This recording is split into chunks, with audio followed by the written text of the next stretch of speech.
Alors cet après-midi, nous avons à voir l'état actuel de ces différentes, de ce mouvement de pensée et ces manifestations actuelles. Alors je me suis fait comme introduction un petit pense-bête là, que je vais vous inviter à suivre rapidement. La franc-maçonnerie essaie d'organiser une religion universelle dont la théologie est la gnose. Je crois que une des bonnes définitions actuelles de la gnose, c'est ça. C'est la théologie de la religion universelle. Donc en les définissant comme ça, on ne risque pas de se tromper, et puis on lui donne une définition à la fois moderne, actuelle et très classique, très ancienne. La gnose, théologie de la religion universelle. Alors, la franc-maçonnerie et la gnose ont un but et une stratégie. Alors le but, c'est de réunir tout ça. C'est un but d'union, un but de syncrétisme dans l'ensemble. C'est un syncrétisme, mais un syncrétisme à l'échelon ésotérique. À l'échelon exotérique, ce qui subsiste, c'est le pluralisme. Nous allons le voir. Mais en tous les cas, le syncrétisme comporterait, d'après ce qu'ils préparent, et ce qu'ils ont en partie réussi d'ailleurs, une tradition universelle, immémoriale. C'est ce que Chuon appelle le titre du livre de Chuon, je ne me rappelle plus, parce que mes idées se brouillent, comme vous voyez, en arrivant en fin de cycle. Mais je l'ai retrouvé tout à l'heure. Ils envisagent un symbolisme universel, c'est-à-dire ouvert, c'est-à-dire un symbolisme auto-signifiant, qui ne comporte pas la clé que comporte le symbolisme chrétien, qui est la clé étant notre Seigneur Jésus-Christ. C'est un symbolisme ouvert, et les francs-maçons le disent ouvertement. Ils parlent de leur symbolisme ouvert, et ils se vantent de l'ouverture de leur symbolisme. Une métaphysique universelle aussi. Métaphysique, dans le vocabulaire de Guénon, a un sens très particulier. Ce n'est pas une métaphysique véritable, c'est une mystique. Ça, c'est très important de le savoir quand on étudie Guénon dans ses textes à lui. Quand Guénon parle de métaphysique, il parle en général de sa mystique. C'est-à-dire, par exemple, sa voie contemplative, il dit c'est une voie métaphysique. Voyez-vous, c'est donc bien une mystique. Il appelle ça métaphysique pour des raisons assez particulières qui sont historiques. D'ailleurs, il s'est branché sur ce mot, et comme il se voulait chef d'école et qu'il était très maître de sa plume, il n'a jamais, une fois la décision prise, il n'a jamais démordu, il a toujours appelé sa contemplation la voie métaphysique. Mais enfin là, je veux parler d'une métaphysique universelle. Une initiation universelle aussi, ce qui tend d'ailleurs à se réaliser. Une mystique, alors proprement dite universelle, toute confession confondue. La mystique que nous allons voir, qui est étudiée d'ailleurs maintenant, c'est pas de la redemandade, ça. Un ésotérisme universel, ça vous vous en doutez, l'alchimie, etc. Et puis alors quelque chose à quoi on ne s'attend peut-être pas, mais quand on commence à étudier ça, c'est la royauté sacrée universelle. Manifestation qui est d'ailleurs assez récente, qui date il y a une quinzaine d'années, même pas. Jusqu'à ce moment-là, je connaissais l'existence de quelques livres qui en parlaient, en particulier les livres de Guénon, mais maintenant c'est tombé dans le domaine public avec des revues comme La Place Royale, que j'ai prêtée aux prières, et vous aurez peut-être l'occasion de la voir. Alors voilà ce qu'ils veulent faire. J'ai ajouté, etc., parce que j'ai mis ce que j'avais présent à la mémoire, mais comme je n'ai pas préparé cet exposé d'une façon par écrit, il y a peut-être d'autres choses que j'aurais dû mettre. Et puis là, il y a une stratégie. Cette stratégie est toujours double. Comme toutes les choses que fait la maçonnerie, et la maçonnerie étendue au sens large, bien entendu, parce que il y a beaucoup de sociétés de pensée et de congrégations initiatiques qui gardent leur indépendance vis-à-vis de la maçonnerie. Enfin, le leadership est tenu quand même par la franc-maçonnerie parce que c'est de beaucoup celle qui est la mieux organisée et qui donne finalement l'impulsion. Alors, elle a une stratégie double, une stratégie pour les élites et une stratégie pour le peuple. Et alors, elle joue de l'une avec l'autre. D'abord pour une question de stratégie proprement dite, et ensuite pour une question de psychologie. Parce que la maçonnerie, les dirigeants de la maçonnerie, de ces sociétés de pensée, ont toujours affaire à des gens qui sont de tempéraments différents. Et vous avez toujours des gens qui sont de tempéraments syncrétiques, qui veulent organiser, qui veulent unifier, qui veulent des choses plus précises, plus condensées, plus homogènes, plus organisées. Puis vous avez des tempéraments arrangeants, diplomatiques, oui, il peut y avoir place pour tout le monde. Alors, il y a donc un étage de stratégie, mais il y a aussi une nécessité de naviguer entre toutes ces personnalités pétulantes qui hantent les sociétés de pensée et les loges. Et alors, il y a donc pour les initiés un syncrétisme qui est ésotérique, bien entendu, qui est caché pour eux, c'est spécial pour les initiés, qui est cosmique au départ, mais qui est luciférien à l'arrivée, et qui est maintenant en cours de désoccultation. Alors on vous dit d'abord qu'on va vous mettre, comme nous avons vu que c'est le cas dans la spiritualité de Steiner, n'est-ce pas, en contact avec le cosmos, co-vibrant avec le cosmos, comme c'est le cas par exemple du zen, et bien peu à peu, on vous explique qu'en réalité, il s'agit de recevoir Lucifer. Mais on ne vous le dit pas tout de suite, bien entendu. C'est peu à peu que ça se passe. Lucifer, en qualité de maître du cosmos, d'ange puissant, etc. Alors naturellement, il est facile à lui, quand il a obtenu déjà une religiosité cosmique, de se mêler là-dedans et d'arriver à se faire adorer comme un dieu. Et puis pour le peuple, un pluralisme exotérique. Pluralité de principes des religions, mais à tendance à l'uniformisation par voie syncrétique, comme tout ce système monte vers la religion d'Antéchrist, n'est-ce pas? Alors le pluralisme du départ, celui qu'on préconise maintenant, que préconise l'Église d'ailleurs, ce pluralisme œcuménique a tendance peu à peu à s'estomper pour faire place au syncrétisme ésotérique qu'à un moment donné on désoccultera. Voilà à mon avis le schéma général. Il y a très longtemps d'ailleurs que ce schéma m'est paru comme celui-là. Et quand je lis des livres nouveaux, je ne suis jamais amené depuis longtemps à modifier ce schéma. C'est un schéma qui est très vieux. C'est un schéma qui date de, je ne sais pas, de la période de la Troisième République, même avant. Oui, de la période de la Troisième République, mais pendant les dernières années du XIXe siècle. C'est un schéma qui est très vieux, vous ne pouvez pas vous figurer. Quand on trouve par exemple des revues maçonniques comme l'Acacia, vous trouvez ça. L'Acacia c'est mieux, ça n'existe plus. Vous trouvez ça. Alors maintenant, c'est tombé dans le domaine public, vous avez ça dans les aventures des libraires, etc. Quand on dit que la maçonnerie est naturaliste, on se passe à quel niveau? Quand on dit qu'elle cherche à prôner le naturalisme. On se passe à ce niveau-là. Le naturaliste, c'est ce niveau syncrétique qui est naturaliste au départ, mais qui, à mon avis, n'est pas destiné à le rester. C'est pas destiné à le rester, vous comprenez bien, parce que tout ça, ça va, au fond, ça prépare l'antéchrist. C'est l'antéchrist, il veut se faire adorer, lui, il ne veut pas faire adorer le cosmos, vous comprenez, il s'en fout. C'est lui qui veut faire adorer. Naturellement, il passe par l'intermédiaire du cosmos, parce que c'est très commun. Vous comprenez, la nature est tellement belle, c'est tellement beau tout ça, que c'est facile d'obtenir de la religiosité à l'égard de la nature. Tous les poètes arabes en sont là. Les poètes arabes, c'est une religiosité tout à fait comme ça. Mais c'est pas destiné à le rester, c'est ça que je veux dire. Et alors j'ai fait un autre tableau, là, pour rentrer plus dans le vif du sujet de l'exposé de cet après-midi. Un exposé que je voudrais bien pas trop prolonger, parce que vous avez été absolument stoïque de supporter ça, justement. Je vous ai asséné à la manifestation actuelle de la glose moderne. C'est un peu un pléonasme, mais enfin... Alors, naturellement, il y en a pour tous les goûts. Il y a des manifestations de type traditionnel et religieux qui s'adressent en particulier aux catholiques traditionnels, vous le pensez bien, avec une manifestation particulièrement typique, qui a eu une très grosse influence, c'est le colloque de Cérisy-la-Salle du 13 au 20 juillet 1973. Et un de vos frères a eu la bonne idée de trouver un bouquin que je voulais porter, mais j'y ai renoncé à la dernière minute parce que j'étais trop chargé. C'est René Guénon, l'actualité de la pensée traditionnelle, qui sont les actes du colloque, justement, de ce colloque-là. Voilà.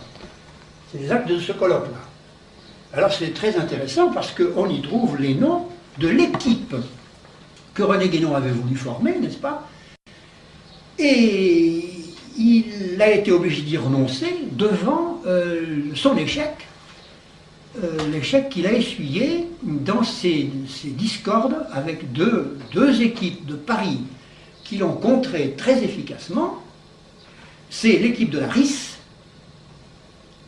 RI2S, c'est-à-dire la Revue internationale des sociétés secrètes de Monseigneur Join, qui est une puissante organisation qui est finie maintenant mais qui a existé, en particulier sous la plume de Nicoulot. Nicoulot a été un adversaire de Guénon très efficace. Il a fait comprendre à tout le monde que c'était très dangereux. Et puis alors, sous aussi les espèces, si on peut dire, de Maritain. Maritain a contré Guénon fortement. Mais alors, Laris encore savait à peu près. On lui donnait des arguments qui étaient très très valables et qui le sont encore maintenant. Mais alors, Maritain donnait à Guénon des arguments qui ne l'ont pas satisfait, à lui Guénon, parce qu'on semble lui reprocher de ne pas être néo-thomiste. Alors, on lui opposait une série d'arguments que Guénon trouvait vraiment trop secs. On lui disait, contentez-vous de ce qu'il y a, vous dites que l'Église a perdu son symbolisme, sa mystique, etc. Ça ne vous regarde pas, puis ça n'a pas d'importance, contentez-vous de ce qu'il y a, du Concile de Trente, et puis voilà. Alors, il trouvait ça un peu sec, mais il faut reconnaître que, dans un sens, il avait raison, parce qu'il avait quitté la religion catholique parce qu'il la trouvait trop sèche. Évidemment, si c'était donné la peine de regarder un peu autour de lui, il aurait trouvé d'ailleurs, à ce moment-là, qu'il y avait une floraison de mystiques, hommes et femmes. Il aurait suffi qu'il gratte un tout petit peu pour savoir que lui était entouré, que ce soit à Blois chez lui, que ce soit à Paris ou dans les visites qu'il pouvait faire, il y avait des mystiques partout à cette époque-là. Et puis des belles. Bon. Et il y avait aussi un renouveau du symbolisme par toutes les affaires de Don Béranger, qui a fait un brassage du symbolisme très très dans la ligne, c'était d'une perfection absolue. S'il avait cherché là-dedans, il n'aurait pas trouvé à redire, il n'aurait pas trouvé de manque dans la religion. Mais il n'a pas cherché là parce que finalement il avait l'esprit ailleurs. Il avait l'esprit vers l'islam, vers l'hindouisme. Mais il n'en demeure pas moins que les reproches que lui faisait Maritain sont un peu secs. Ça, et nous devons en prendre conscience parce que il y aurait un manque là, et si on n'avait pas une argumentation un peu plus symbolique et un peu plus mystique, il y a des conversions qu'on ne pourrait pas faire. Ça, moi, je suis absolument persuadé. Je dis ça tout à fait en l'air maintenant, sans précision, mais je crois qu'il y a quelque chose il y a une matière à réflexion de ce côté-là. Alors, il avait donc loupé son affaire en France, il avait essayé de se pousser dans les milieux de la dévotion au Sacré-Cœur, il avait été collaborateur de la revue Regnabit à Paray-le-Monial, et puis devant les attaques de Maritain et de Nicoulot, il avait dû y renoncer, et il a renoncé totalement à sa campagne en France, et il est allé en islam. Il est parti en Afrique parce qu'il avait loupé son coup en islam. Mais il a continué à avoir des relations épistolaires avec tout un tas de types, lesquels sont ceux-là, du colloque de Cordoue, du colloque de Sérisy-la-Salle. Alors, il a maintenant, le guénonisme a maintenant une équipe qui est parfaitement opérationnelle. Et nous en avons des exemples, parce que c'est eux qui tenaient là-dedans. Je retrouve Chénic que nous allons voir comme ayant publié la littérature de l'abbé Stéphane. On retrouve tout ça. On retrouve la juive, Seznel, Annick de Seznel. On retrouve Tourniac, on retrouve Amadou, on retrouve Jean Anny, qui vient de publier des livres qui font l'admiration de Don Gérard. Enfin, je n'en pense pas du mal d'ailleurs de Don Gérard. Enfin, il est un petit peu naïf sur certains points. Il y a des moments où on aimerait pouvoir l'éclairer si on avait le temps. Mais seulement lui ne l'a pas, les autres non plus. Bon, donc je n'en pense pas du mal. Alors on a toute cette équipe-là qui est opérationnelle et qui publie des livres, et bientôt c'est ces types-là qui vous feront des manuels de théologie. Ils ont commencé d'ailleurs, avec des trucs comme la charité profanée, l'abbé Stéphane, c'est de la théologie déjà, et bientôt ils prépareront de bonne théologie classique, vous savez, où le venin sera flanqué dedans. Et puis alors une manifestation à l'opposé, alors des manifestations de type scientifique, en particulier le colloque de Cordoue, le colloque international de Cordoue en 1979, du 1er au 5 octobre, et qui est là l'émanation d'une équipe scientifique qui était préparée de longue main depuis une trentaine d'années. Ce colloque de Cordoue s'est fait sous les auspices de France Culture. On leur avait offert là un magnifique hôtel à Cordoue, en octobre, ils étaient très beaux, enfin ils étaient très heureux là-dedans, ils ont discuté indéfiniment des choses, du sacré sans Dieu. Le thème c'était ça. En réalité, ils ont intitulé les actes du colloque, le voilà, n'est-ce pas, ça s'appelle le Science sans conscience, c'est un pavé. Alors quand on est là-dedans, il faut s'accrocher. Mais alors, le thème, c'était l'étude scientifique des manifestations mystiques de la religiosité naturelle. Alors, ils ont débordé évidemment sur la psychiatrie, sur les états pathologiques, sur les trucs comme ça, et naturellement, toutes confessions confondues, bien entendu. C'est-à-dire qu'on vous parlait des états de Sainte-Thérèse d'Avila, comme aussi de tous les yogis et les fakirs de l'Inde, tout c'est pareil, n'est-ce pas, ça n'a pas d'importance. On ne fait pas du tout attention à qui inspire. Il n'y a pas d'esprit inspirateur, tout ça, ça vient de l'intérieur de l'homme, n'est-ce pas? Pas besoin de chercher ni Dieu ni diable. C'est le sacré sans Dieu. La religiosité naturelle, sans qu'il soit question de faire référence à un créateur quelconque, ni à un ange déchu quelconque. Et alors, ils ont étudié donc ça, le sacré sans Dieu, et ce sont des gens, oui c'est ça, ce que je voulais vous dire, c'est que ce cercle-là est très ancien. Le cercle qui a fait les invitations pour le colloque de Cordoue, s'appelle le cercle Eranos. Et ça vous pouvez le noter parce que le cercle Eranos sort une publication annuelle qui s'appelle le Eranos Jahrbuch. Ça continue toujours, c'est un gros pavé, un petit peu dans le genre des travaux de Villard de Honnecourt, voyez-vous, pour la Grande Loge de France. C'est un peu ce même genre-là. Ça s'appelle Eranos Jahrbuch. Jahrbuch, c'est-à-dire éphéméride. Eranos Jahrbuch. J-A-H-R-B-U-C-H. Et ils se réunissent à Ascona tous les ans, à Ascona en Suisse, depuis 1933. Ces savants-là, pour étudier ces choses-là, ces choses de la mystique, ces choses de l'inconscient collectif. Ils ont commencé avec Jung, il y avait Jung dedans, et parmi les assistants réguliers avant qu'il ne passe dans le sein d'Abraham, il y avait Scholem. Scholem faisait partie du cercle Eranos et collaborait à l'Eranos Jahrbuch, et c'est lui qui a écrit les grands courants de la mystique juive, dont nous avons fait des extraits assez abondants l'autre jour. Alors ils ont étudié l'imaginaire, mais comme l'imaginaire ça fait un petit peu banal, maintenant il ne faut pas dire l'imaginaire, il faut dire l'imaginal. L'imaginal, alors là on est au courant. Alors dites l'imaginal, vous verrez, vous serez au courant.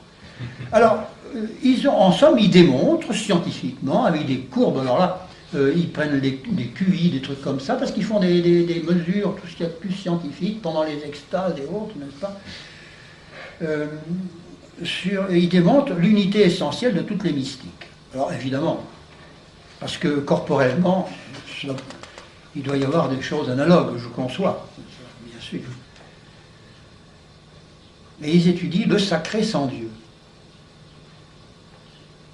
Alors eux aussi publient des livres, mais ce sont des livres qui sont beaucoup moins dangereux pour nous, parce que ce sont des livres scientifiques qui ne sont pas lus par le même public. Ce sont des livres qui paraissent en général chez Dervy, mais enfin qui ne sont pas lus par le même public, mais qui sont intéressants aussi, parce que ça finit par influencer les speakers de radio, les éditorialistes, les gens comme ça. Vous n'avez pas quelques noms de gens qui sont encore là-dedans actuellement? Oui, je vais vous en indiquer, Je ne peux pas vous le laisser, ça, parce que c'est pas à moi, on me l'a prêté, mais je vais vous indiquer des noms de savants. Mais il y en a beaucoup d'étrangers, vous savez. Il y a un nommé Josephson, il y a Fritjof Capra, celui dont je vous ai décrit la danse de Shiva. C'est lui qui, un jour, à France Culture, décrivait l'état que je vous ai décrit tout à l'heure, la danse de Shiva, avec un calme scientifique. Et il avait ajouté quelque temps avant que tous les matins, avant d'aller au laboratoire, il allait voir son gourou. Ils en sont là, puis vous savez, ils ne le cachent pas. S'il était allé à la confessionnal, s'il ne l'aurait pas dit à la radio. Et puis alors, il y a Costa de Borgard, bien entendu. Il y a un docteur Richard Matuc, avec 2 T.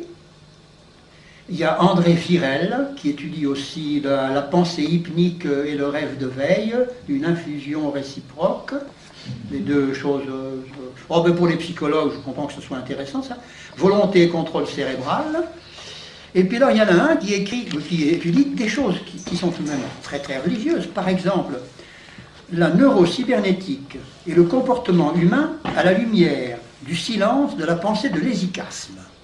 Ils étudient l'hésicasme scientifiquement, la position de l'hésicasme, la formule religieuse que se répète le type qui est en train de faire de l'hésicasme.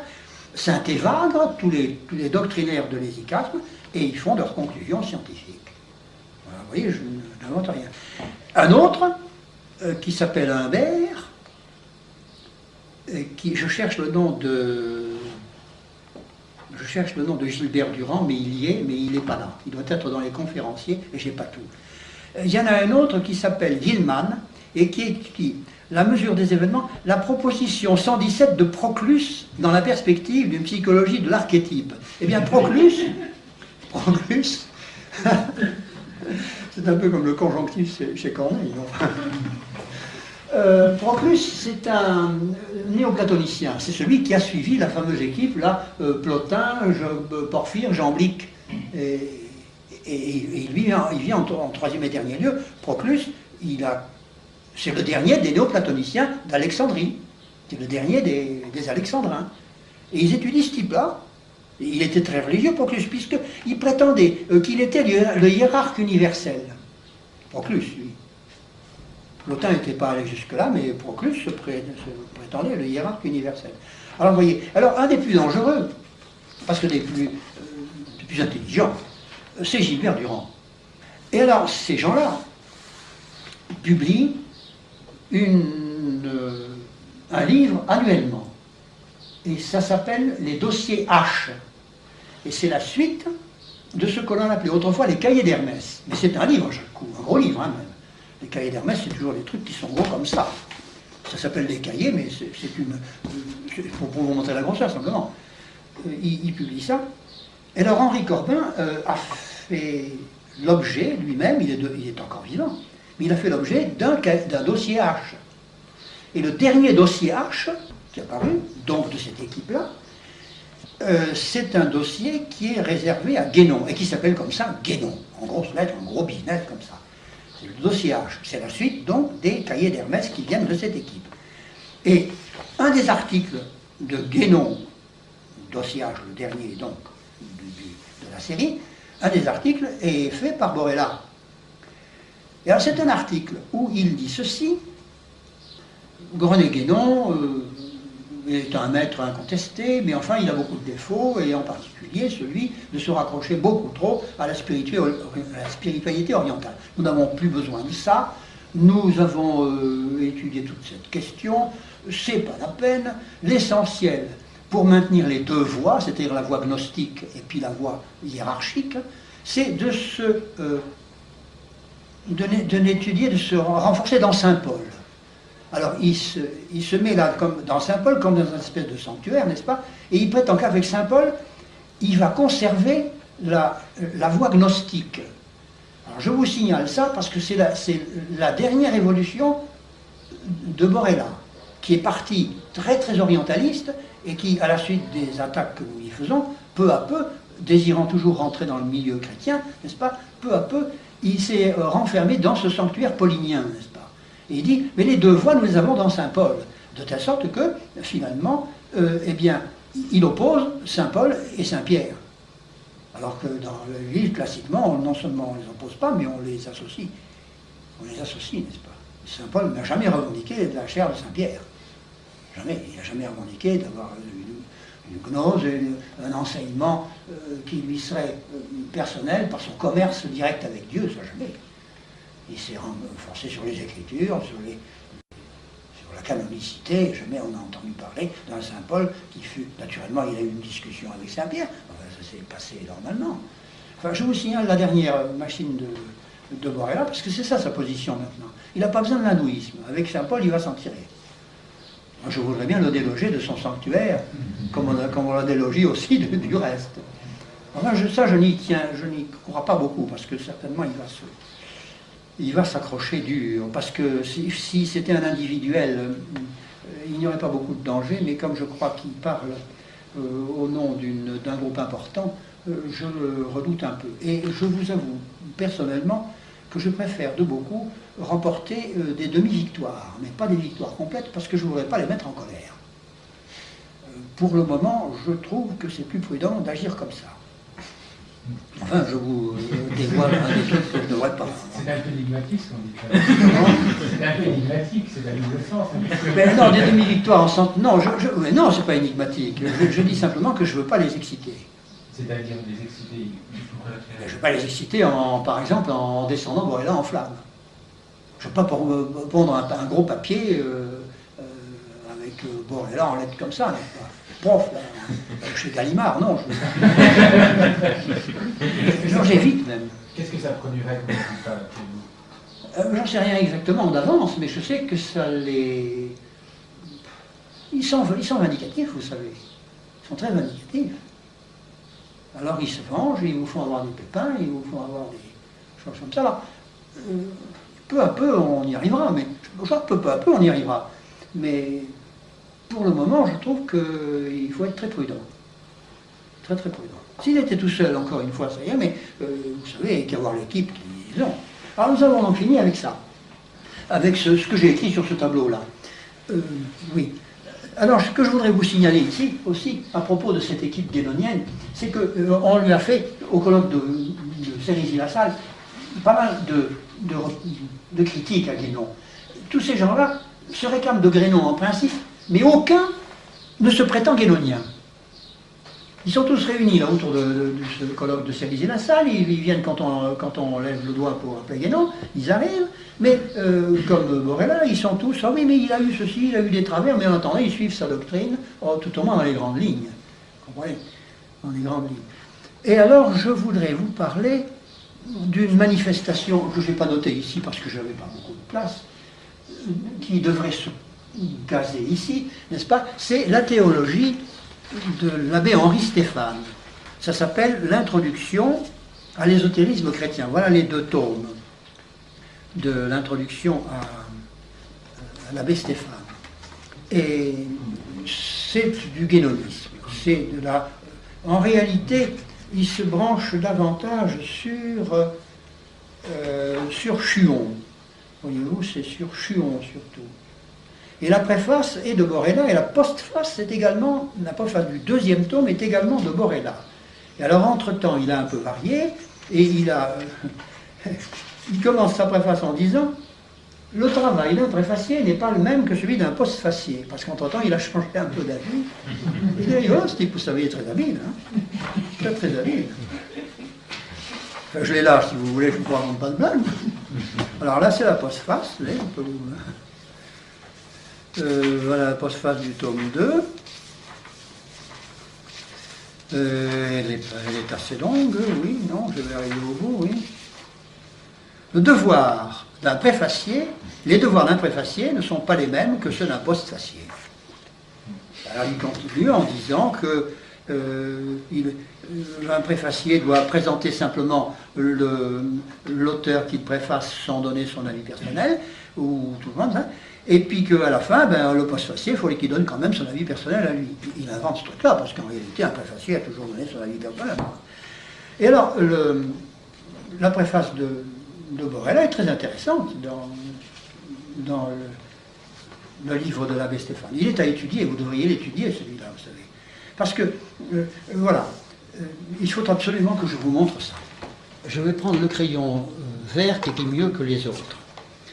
voici la théologie résumée de l'abbé Stéphane. Vous allez voir que je ne vous raconte pas. Il commence par mettre en haut ce qu'il appelle l'hyperthéos.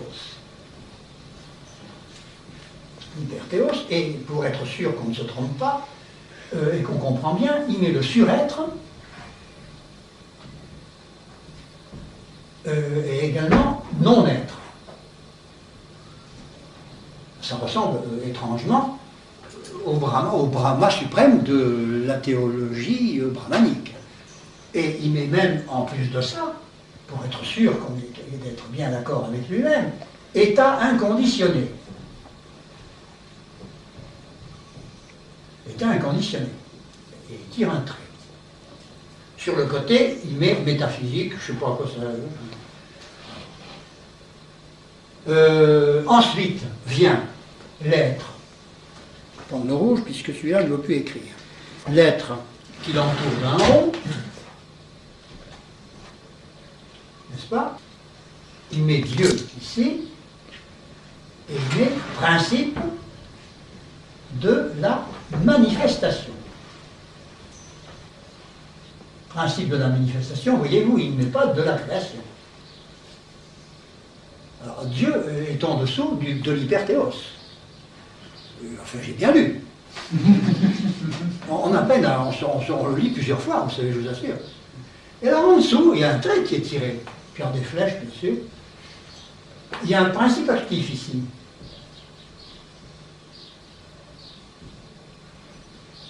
Il y a un principe passif, bien entendu. De l'autre côté. Mais c'est que ça ressemble beaucoup à ce qu'on a dans la théologie brahmane. Là, je vais essayer de le machiner en vert, parce que ça, alors là, bien entendu, l'abbé Stéphane ne le marque pas, c'est moi qui le marque, mais ça, la manifestation, puisque nous sommes, là c'est le principe de la manifestation, là nous sommes déjà dans la manifestation, n'est-ce pas? Eh bien, dans la théologie brahmane, la cosmologie brahmane, il y a Purusha et Prakriti. Prakriti, je vais l'écrire comme ça. Prakriti et Purusha, qui correspondent exactement à la définition du principe passif et du principe actif. Exactement. Ça, moi, je l'ai marqué en vert, parce que ça, c'est pas de l'abbé Stéphane. Hein. Et puis alors, en dessous, vous avez les essences. Alors là, il dit par un trait les essences. Ou l'essence au pluriel, non, c'est au singulier. Avec une manifestation informelle ici, et puis alors les états angéliques supérieurs. À partir de là, ça devient de la cosmologie, restons-en là, c'est pas ça. Le reste, on peut être d'accord ou pas d'accord, à la rigueur, on peut faire...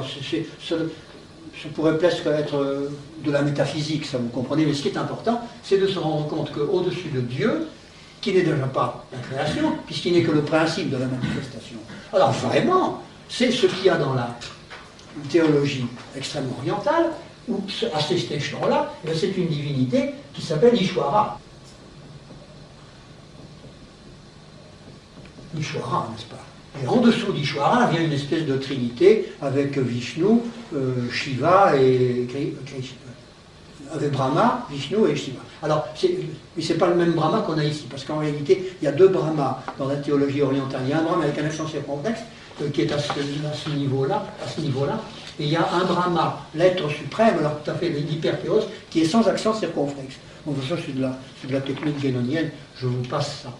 Enfin, il y a donc un hyperthéos dans la théologie de l'abbé Stéphane. C'est difficile à avaler. Vous comprenez? Alors tout est comme ça.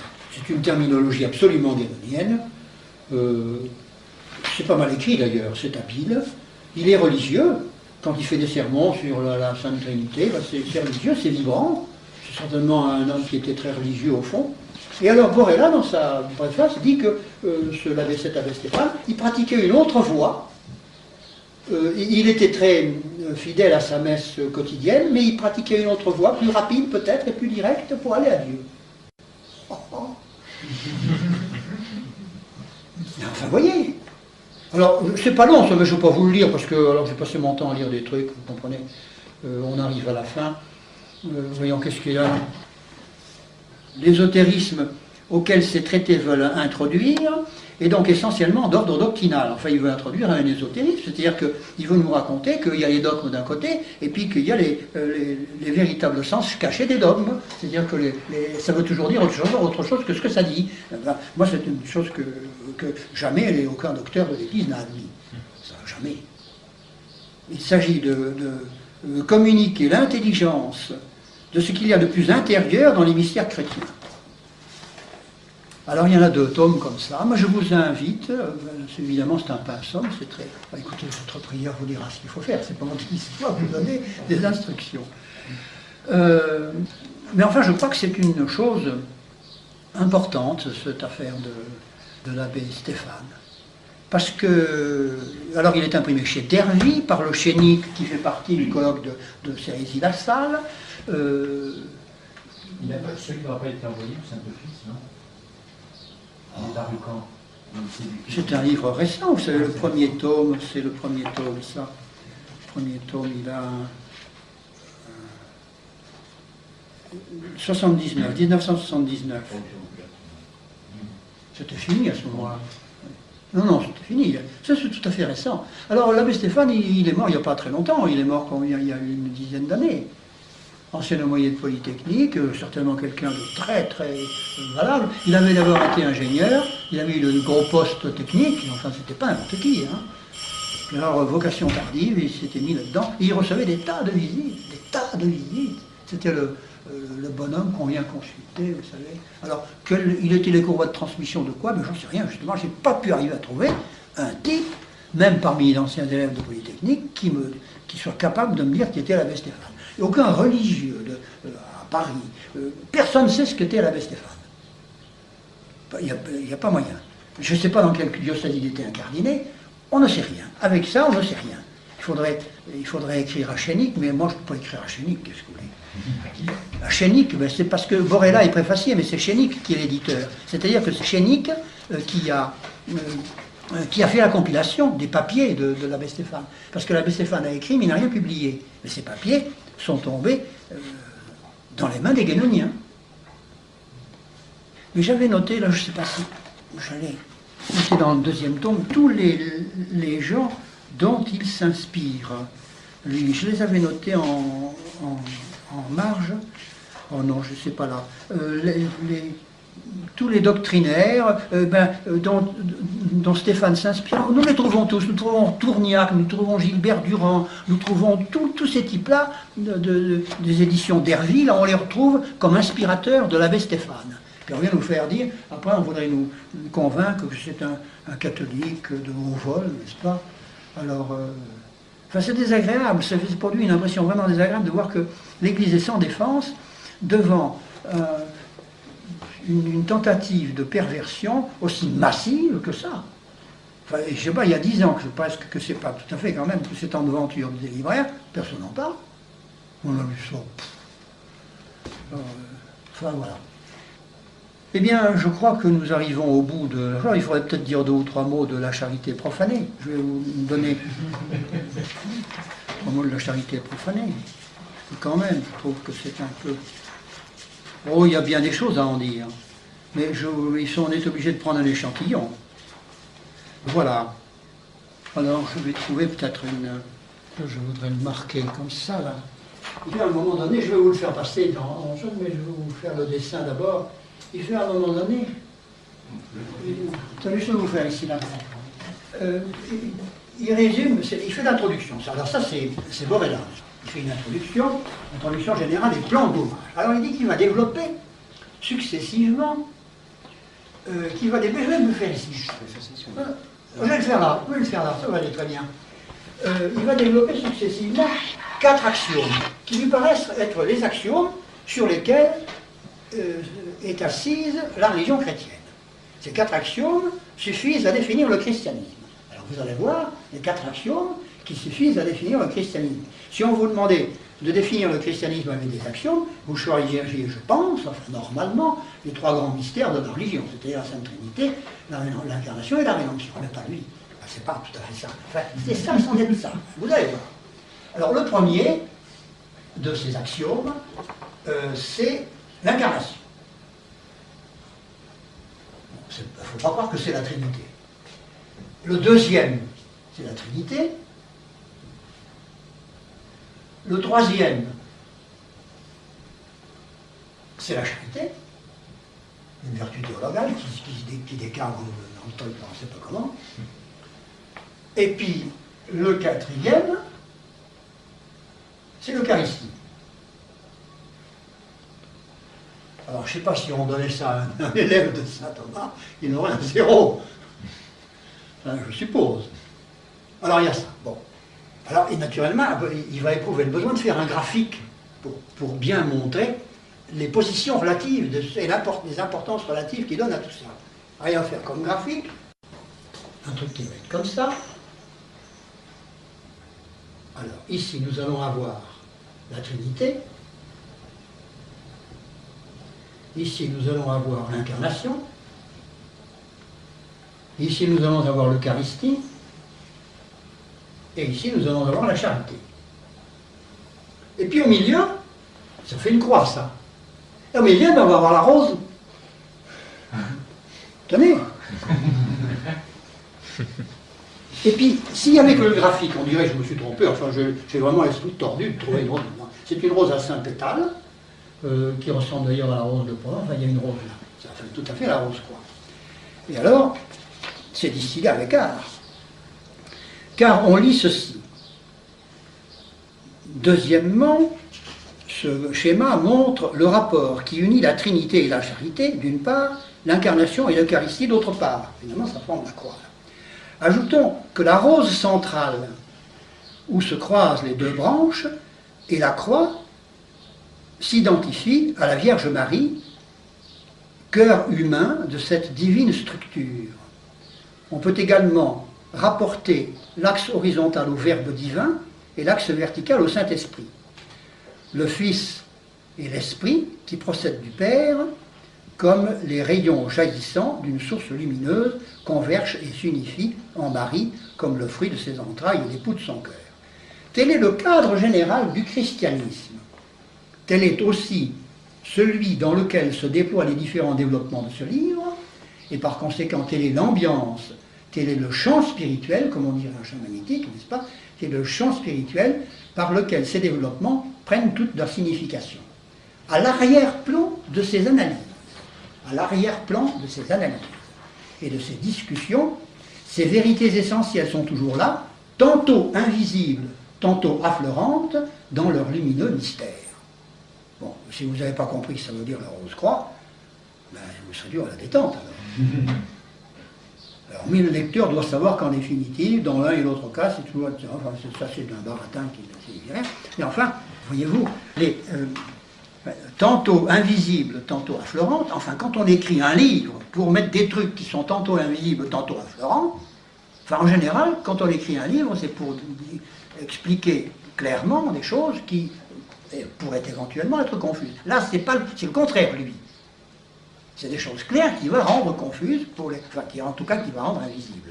Enfin, des choses claires, des choses qu'il a dans son esprit, il va les loger. Enfin, on voit bien le type qui veut mettre des sous-entendus dans sa prose. Ça, c'est très net, ça. Puis enfin, voilà. Et tout est comme ça. Alors, si vous voyez le nombre de notions subversives que l'on peut imaginer là-dedans, toute sa première partie est consacrée à montrer qu'il convient de séparer presque hermétiquement le psychique et l'âme et l'esprit. On a trop tendance, on les a trop réunis, et c'est en cela d'ailleurs que la charité est profanée, en ce sens que on a trop mélangé l'âme et l'esprit, on a trop parlé de l'âme comme étant une seule et même chose, n'est-ce pas? Et maintenant il faut diviser, il faut la diviser. C'est confus, mais enfin ça y est. Et d'ailleurs, il y a des gens à qui Borella a écrit, et qui m'aiment bien, et qui m'ont envoyé la lettre. Eh bien, c'est assez surprenant. Il leur parle justement de cette première partie du livre, il leur dit que il faut en revenir à la tripartition, car la tripartition, c'est ce que je vous dis, la tripartition, ça se retrouve aussi chez l'abbé Stéphane, la tripartition. Et je n'ai pas eu la place de le mettre là, mais je vous le ferai remarquer tout à l'heure. Là, la tripartition se retrouve chez Stéphane d'une façon extrêmement nette. Ceux de vous qui voudront regarder le schéma de l'abbé Stéphane s'en apercevront très facilement. Voilà. Sur le côté, il met bien le corps, l'âme et l'esprit, et ces choses sont séparées par des traits. Ce n'est pas le même monde, ce n'est pas la même manifestation. Ce n'est pas la même chose, ça ne fait pas partie des mêmes catégories. Il y a vraiment, les trois sont là, le corps, l'âme et l'esprit. Faites-moi circuler, je crois que ça vaudrait tout de même la peine que vous le regardiez. Il y a l'hyperthéos. Ça, nous venons de le voir, c'est chez Borella comme c'est chez l'abbé Stéphane. Il y a le monde intermédiaire. Le monde intermédiaire, c'est le corollaire immédiat de la tripartition. Parce que dans le corps, l'âme et l'esprit, l'âme appartient au monde intermédiaire, et l'esprit appartient au monde des esprits, et le corps au monde des corps. Et il y a l'androgyne, ces subtilités extraordinaires de l'androgyne. Il y a l'alchimie. Il tient absolument à ce que la théologie soit une sorte d'alchimie. Il y a le Graal, naturellement, avec un objet sacré qu'il s'agit de retrouver. Il y a l'hésychiasme. L'hésychiasme qui est une méthode orientale de mystique provoquée, mais qui n'est pas du tout préconisée en Occident. Au contraire, les grands maîtres de la vie spirituelle condamnent tout ce qui est procédé de stimulation. Il y a la Rose-Croix, bien entendu. Il y a la gnose en général. Et puis alors, dans ces développements métaphysiques, j'ai noté une tendance très forte à la coincidentia oppositorum et à l'adhésion à la nouvelle logique de Stéphane Lupasco. Le grand doctrinaire de la logique, c'est Stéphane Lupasco, qui publie régulièrement une publication de lui très intéressante qui s'appelle Le Troisième Millénaire. Le Troisième Millénaire, c'est un truc occultiste, tout ce qu'il y a de plus. Et Stéphane Lupasco, il est franc-maçon. Alors, tout ça réuni, ça fait que moi, je ne suis pas tellement d'accord avec le sieur Borella. J'ai fait un aide-mémoire de toutes ces notions gnostiques. Là, oui. Il y a trois vocables, à mon avis, dont Borella voudrait absolument, qui voudrait absolument que ça prenne corps maintenant dans la littérature chrétienne courante. C'est l'hyperthéos, l'alchimie et l'androgyne. Alors, l'androgyne, c'est encore un truc extravagant, n'est-ce pas? Tenez, je vais vous faire un machin. Il voit l'androgyne en plusieurs échelons. Il y a un androgyne dans leur littérature, et chez Borella comme chez les autres. Il y a un androgyne à plusieurs étages. Alors, il y a l'androgyne divin. Alors ça, la pensée archétypale de l'homme en Dieu, c'est un androgyne. Il pose 100 principes, parce que ça leur paraît plus général. Ça paraît bien mieux, n'est-ce pas, que quand il a pensé à l'homme, eh bien, il a pensé à un homme-femme. C'est ça qu'ils disent. Bon, alors que ce n'est pas du tout ce que nous voyons. Nous voyons d'emblée les deux luminaires au 4e jour. On voit d'emblée la Vierge Marie et le Seigneur Jésus. On voit d'emblée deux. On voit deux. Bon, on ne voit pas un qui se divise. Enfin, bon, ça, c'est l'androgyne divin. Il y a une notion aussi très, très persistante de l'androgyne adamique. Alors là, c'est Adam qui aurait été homme et femme, ou ni homme ni femme, parce que ça dépend des versions. Vous avez ceux qui sont pour Adam, homme et femme, et... Alors, Borella a écrit l'autre jour à un de mes amis, pour lui dire qu'il ne fallait pas suivre les élucubrations de Vaquier, et que, enfin, il lui disait, mais songez donc sérieusement qu'il était absolument nécessaire qu'il y ait des virtualités féminines dans des morceaux de chair et d'os que Dieu a prélevés dans le corps d'Adam. Mais moi je trouve justement que ce n'était pas du tout évident. Parce que La formation du corps d'Ève, elle fait partie intégrante des 6 jours de la création. Par conséquent, si on suppose une virtualité féminine dans la partie de chair qui a été enlevée à Adam, eh bien, on enlève une opération créatrice.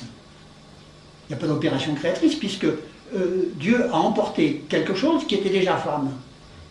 Il n'a pas créé. Tandis que moi, je crois qu'il y a quelque chose à creuser là, parce qu'il compte énormément sur ce point d'écriture et de doctrine là, pour faire passer au moins l'androgyne adamique. Et puis alors, il y a en plus un androgyne eschatologique alors. C'est que quand tout sera revenu comme avant, eh bien nous serons androgynes. Ils vous disent carrément. Et ils en font miroiter la perspective aux gens qui ont tous ces soi-disant mystiques, parce que leur mystique, je sais comment ça fait, ça consiste à s'asseoir dans un fauteuil et puis à lire des bouquins. C'est ça la mystique de tous ces types. Pas d'illusion. Alors ils se bercent l'esprit et puis ils disent je suis mystique. Oh. Voilà. Alors c'est pour vous donner une idée parce que quelquefois quand on est un peu novice et puis qu'on entend parler de l'androgyne dans ces livres-là, ils les confondent, et ils les confondent délibérément, n'est-ce pas, un peu pour embrouiller l'idée. Vous avez un gros livre qui est apparu, qui est signé par Jean Libis, qui est un type de Dijon, un jeune homme, qui a écrit un gros livre sur l'androgyne, ça s'appelle comme ça, l'androgyne.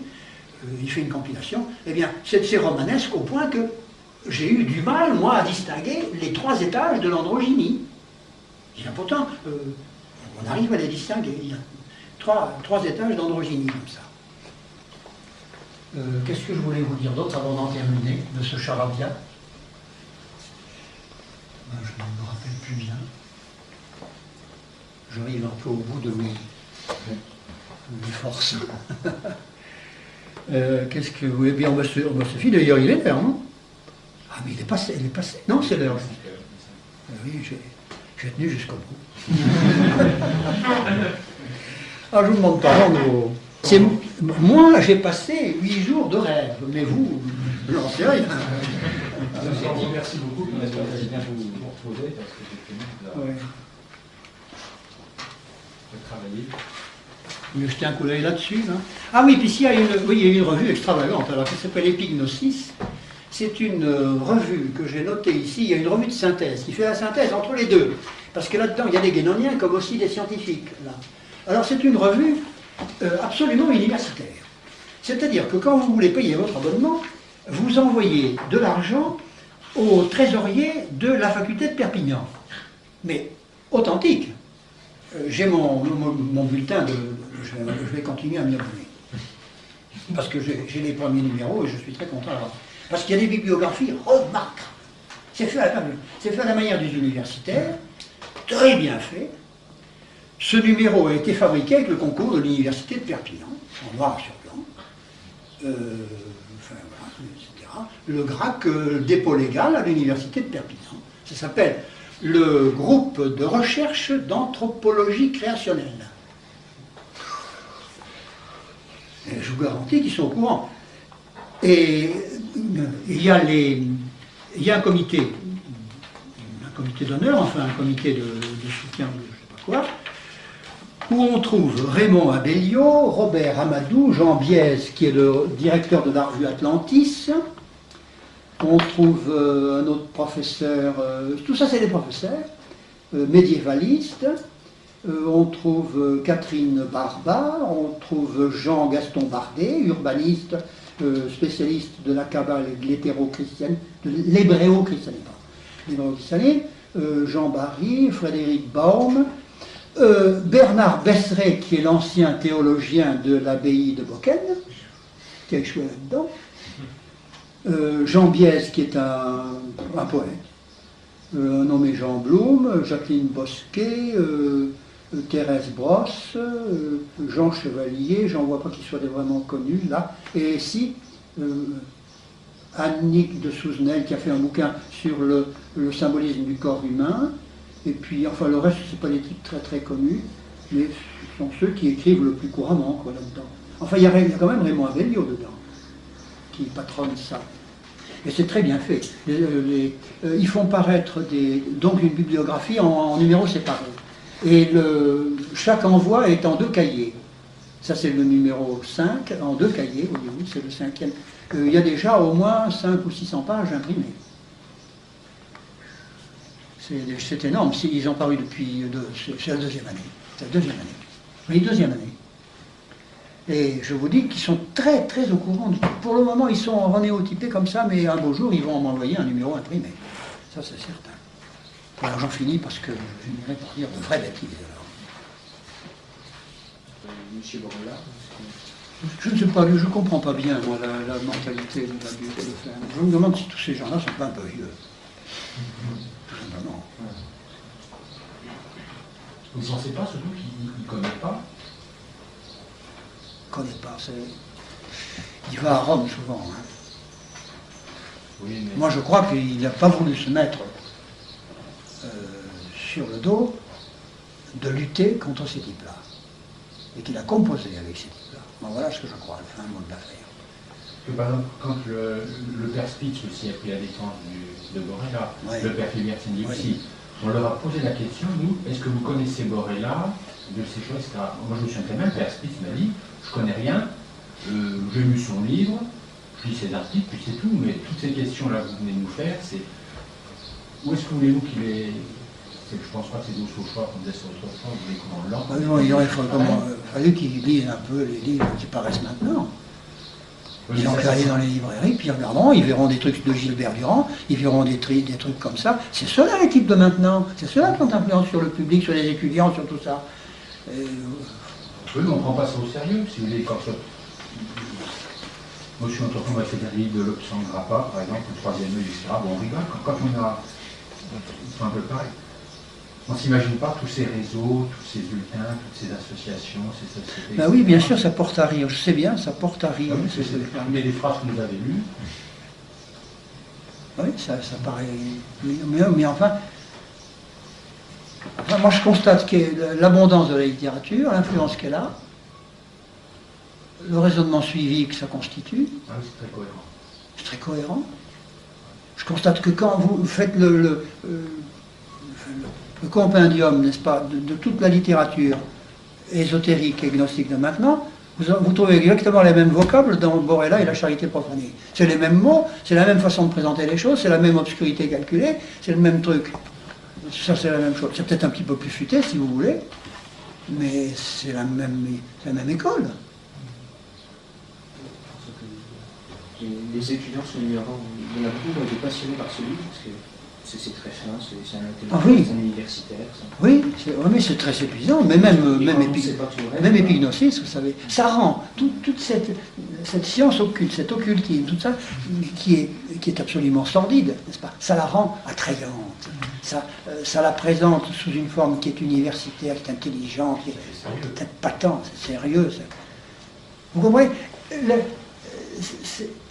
Ils étudient l'imaginal comme un objet de science. Dès lors que vous prenez cette position, j'étudie l'imaginal, n'est-ce pas, comme un objet de science. J'étudie mon sorcier, pas, comme un objet à décrire scientifiquement. C'est pas tant, ça. Alors ça fait chic, ça fait bien, ça fait scientifique, puis en attendant, c'est le truc du sorcier qui passe. Voilà ce que je pense.